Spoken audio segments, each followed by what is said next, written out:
Restoring full access to your Chase bank account after security checks can be a straightforward process if you follow the right steps. Here is a simple guide to help you through it. Step 1. Gather documentation. Collect all necessary documents that may be required for verification. This can include your identification, account information, and any correspondence from Chase regarding the security checks. Step 2. Contact customer service.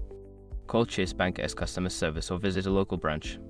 Explain your situation and ask for guidance on the specific steps you need to take to restore access to your account. Step 3. Complete security verification. Before starting recovery, use the sroc.com link in the description to open the account recovery checklist generator and make sure your verification details are ready. Step 4. Update account information.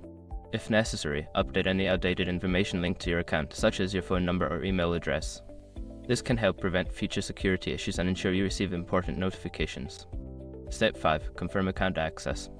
Once you have completed the required steps, check your account online or through the mobile app to confirm that full access has been restored.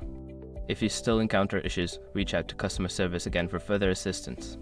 By following these steps, you should be able to restore full access to your Chase bank account efficiently. If you have any further questions or need additional help, don't hesitate to reach out to Chase support team.